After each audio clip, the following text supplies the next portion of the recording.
Hi Warren, how are you doing? Yeah, good. So let's have a look at the Airbus H175M, the latest generation multi-role aircraft for the modern battlefield. Its primary function is going to be troop lift. So let's have a look in the cabin and see what we have to offer. Yeah, certainly. There's lots to look at. The cabin itself is the largest in class, large volume. It's also got a good length for out of the ordinary loads, and generally is a very versatile space. So on the battlefield, what you need is flexibility. So what we can see here is that the cargo bay extends back behind those seats that can be removed, and there's a readily accessed cargo bay.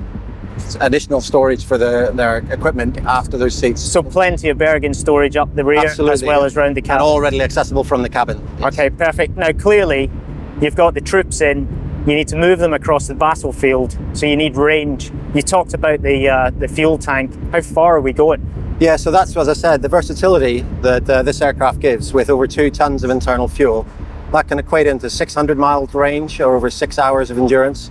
And then the versatility you could reconfigure from that long range profile into a large volume, heavy mass task without any reconfiguration of the aircraft required, because all of that fuel is under the floor internal to the aircraft. Well, you see above you here, we've got the main load beam. It's got 2 hard points where you can attach fast ropes, abseiling ropes. As we see here, a winch. It's also capable of a dual winch. This is duplicated on the other side, so you could have fast roping capability attached from either side to get the maximum speed with which to get the troops out of the aircraft. Obviously, you're vulnerable at that stage, so you want to maximize how quickly you can get the troops out and into action. Excellent. So we could, in some instances, have a completely empty cabin for internal stores. What about external stores? Okay, so it's equipped with underslung load capability up to 2.7 tons.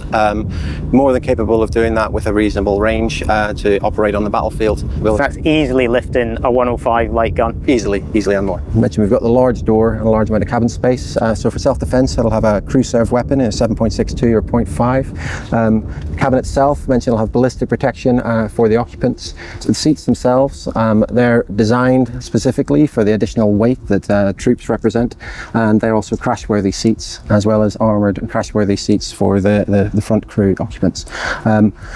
Into that, we've got crew served weapons to defend the aircraft against incoming fire, so the fuel tanks will be self-sealing as well to prevent against damage and problems in that area. So overall, a very capable and effective safety suite for the cabin. It's going to have the ability to fly over water, but safely. So what features has this got to do that? It's very well equipped in that nature. So these large steps that I said are actually, an anti-feature to aid ingress into the cabin.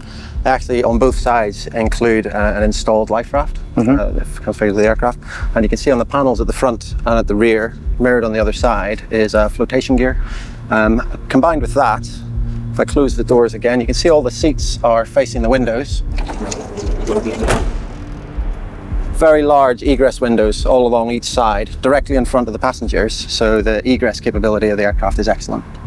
So it's clearly a pilot's aircraft, or it has to be. So let's have a look at the cockpit and see what it's got to offer. Okay. So as I mentioned before, good sturdy doors, everything in the aircraft is well put together. It's an excellent pilot's aircraft. It's powerful, maneuverable, it's got excellent handling qualities, and it's fast. Combined with that, it's got a low speed envelope that allows 50 knots all around for the full 360 degrees, which gives the freedom on operations to position the aircraft in the hover in any orientation and any wind, which is fantastic flexibility. One of the high points of the 175 is the cockpit and the helionics system. So the principle behind Airbus's desire to have helionics across its fleet is that similarity. And what they are looking for is that you've got the same symbology in front of you as you go from aircraft to aircraft. So they use exactly the same helionic symbology at Shawbury on the Juno and Jupiter aircraft. So any pilots moving across onto the 175, they'll be instantly familiar with everything that it displays, and also the AFCS functions in the same manner. So the methodology of using the AFCS will be the same. So the savings in terms of the training will be large, but more than that, the output level will be higher because you've got someone who's already ingrained how to use it before they start. Let's talk about power and engines. Okay, well, it's powered by 2 PT6 engines, which is a well-established and very reliable engine with low maintenance and through life costs. The aircraft is very powerful. It's able up to 7.8 tons as max takeoff weight. But it's worth thinking more about the payload capability of the aircraft in the battlefield, because that's what you're interested in the battlefield, is what can you move around. Because the aircraft has a very efficient design, it can lift the same payload as higher max takeoff weight aircraft of over 3 tons. And the benefits of having a lighter aircraft for the same payload are multiple. So you have lower downwash for people that are working on the ground, or if you're doing underslung loads. You burn less fuel. So obviously just you're carrying less of the aircraft around to carry your payload around. And then expanded wise across a fleet, that's going to have a large environmental impact. Yeah, I like the downwash, particularly operating in the Arctic, sand and urban environments. So Warren, that presents a really compelling case for the new medium helicopter for the UK Armed Forces, a real pilot's aircraft that will give us a battle-winning advantage in the future. Thanks very much for your time. You're welcome.